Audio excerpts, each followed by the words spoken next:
कारवां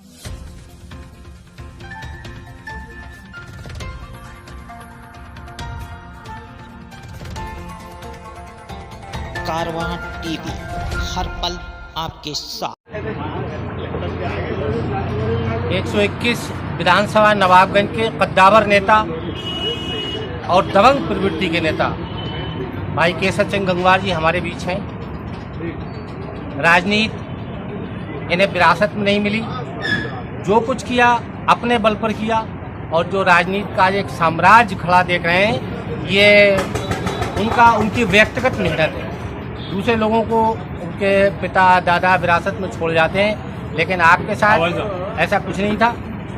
जो कुछ किया है उन्होंने अपने आप खड़ा किया है। जिला पंचायत में अगर कदम रखा उसमें फतेह कर लिया, एमएलसी में कदम रखा तो फतेह हुई, विधायकी में कदम रखा तो फतेह हुई। मैं आज हमारे बीच हैं, हमारे कारवां टीवी के मेहमान बने हैं। मैं माननीय विधायक जी से एक सवाल करूंगा, सवाल थोड़ा चुभता हुआ है। मैं चाहूँगा कि वो अपना बहुत विनम्रतापूर्वक उसका जवाब दें। चूँकि विधायक रहे भगवत शरण गंगवार, मंत्री भी रहे हमारे क्षेत्र के, कद्दावर नेता धुरंधर नेताओं उनकी गिनती होती थी, आपने उन्हें हाशिए पर पहुंचा दिया। इसके पीछे आपका व्यक्तिगत जनाधार था या भारतीय जनता पार्टी की लहर? ये भारतीय जनता पार्टी की लहर नहीं बल्कि भारतीय जनता पार्टी के कार्यों की प्रशंसा होती है। हमारे देश के प्रधानमंत्री, प्रदेश के मुखिया योगी जी, इन लोगों की कार्यशैली के आधार पर जनता का समर्थन, जबकि लोकसभा का चुनाव हुआ था तो लोग कहते थे अब तो बासापा और सापा का इतना वोट बैंक हो गया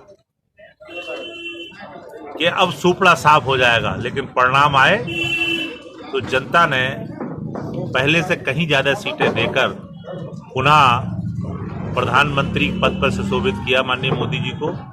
तो ये हम लोगों की कार्य करने की आवाज़, जैसे मुस्लिम गांव है टांडा, मुस्लिम कोई वोट बैंक नहीं है हमारा वहाँ, लेकिन उस गांव के अंदर हमने देखा कि रास्ता बहुत जर्जर और ख़राब हालत में है, तो पीडब्ल्यूडी विभाग की टीम लेके हम वहाँ गए और मैं समझता हूँ कि बहुत जल्दी आपका ये रोड बनता हुआ दिखाई पड़ेगा।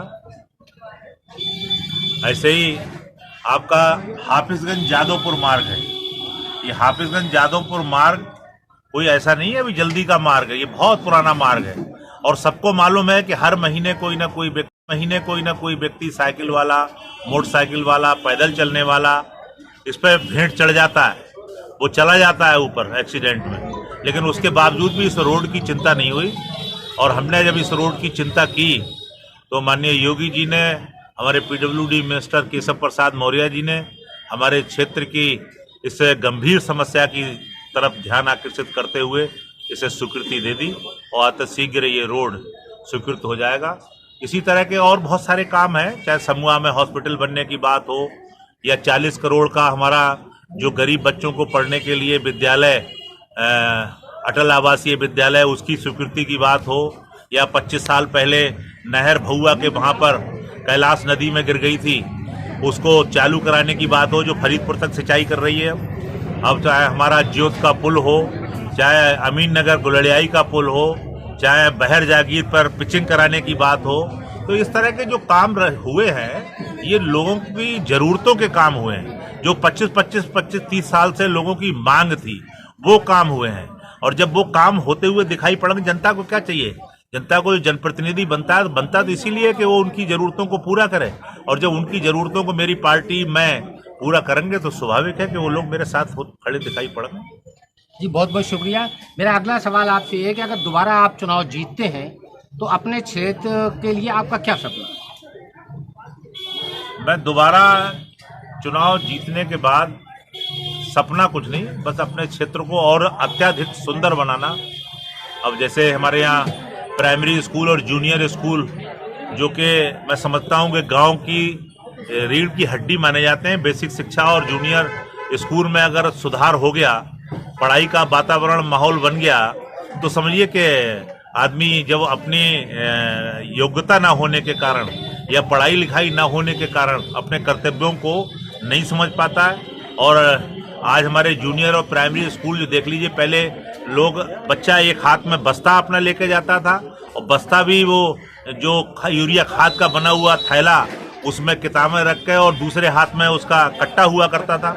आज हमारे स्कूलों को देख लीजिए आप जाके कि टाइल्स लगी हुई है, पंखे लगे हुए हैं, लेखन कार्य किया हुआ है और अध्यापकों की उपस्थिति भी मैं समझता हूं कि 98% उपस्थिति रहती है। वो तो कोरोना की वजह से पढ़ाई का थोड़ा सा मामला खराब हुआ है, बाकी एक माहौल वातावरण बना है हमारे विद्यालयों में प्राइमरी स्कूल के।